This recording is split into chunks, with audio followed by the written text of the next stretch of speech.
ఎందుకు చెప్తాను అని అంటే ఎందుకు అంతగా దాని గురించి ప్రస్తావిస్తానంటే దానికి కారణం ఏంటి అధ్యక్ష? ప్రతి రాష్ట్రానికి ఒక ఎకనామిక్ పవర్ హౌస్ ఉండాలి. ఒక ఎకనామిక్ పవర్ హౌస్ అనేది రాష్ట్రానికి లేకపోతే, ఒక హైదరాబాదో, ఒక బెంగళూరు, ఒక చెన్నైయో ఇటువంటి నగరాలు ఏ రాష్ట్రానికైనా లేకపోతే రాష్ట్రానికి సంబంధించిన ఆదాయాలు ఎప్పటికీ పెరగవు. రాష్ట్రానికి సంబంధించిన ఆదాయాలు ఎప్పటికీ కూడా పెరగవు. దానికి నిదర్శనమే అధ్యక్ష ఏ రకంగా మనం హైదరాబాద్ కోల్పోయి ఏ రకంగా మనం నష్టపోయినాము అని చూపించే డేటా అధ్యక్ష.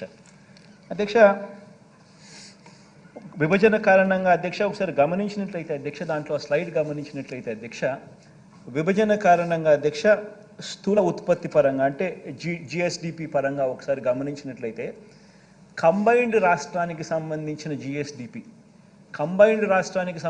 జిఎస్డిపి 17,31,148 కోట్లు 2018-19లో ఉంటే 50% మనకు తెలంగాణకు ఇంకొక 50% కనిపిస్తూ ఉంది.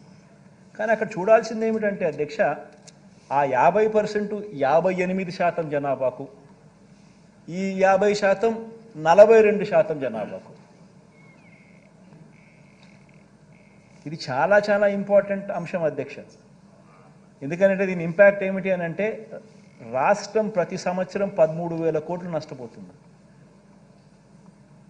58% జనాభాకు 50% జిఎస్డిపిలో వాటా, ఇంకొక 50% వాటా 42% జనాభాకు. The impact of that is రాష్ట్రం 13,000 కోట్ల రూపాయలు నష్టపోతా ఉన్న పరిస్థితి ప్రతి సంవత్సరం.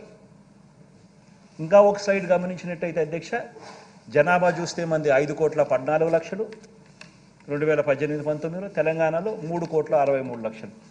అది జనాభా పరంగా కనిపిస్తూ ఉంది.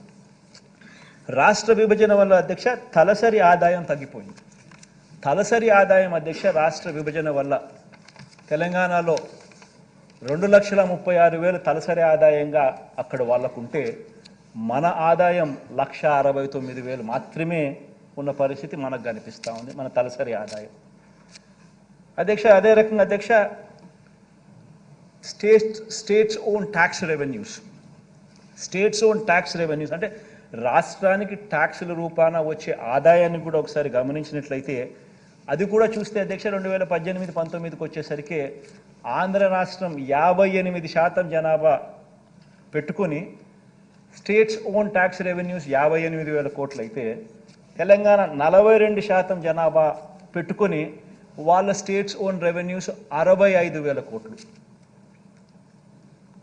తక్కువ జనాభాకు ఎక్కువ ఆదాయం, ఎక్కువ జనాభాకు తక్కువ ఆదాయం స్టేట్స్ ఓన్ రెవెన్యూస్ పరిస్థితి కూడా ఆ మాదిరిగా కనిపిస్తూ ఉంది అధ్యక్ష. ఇక్కడ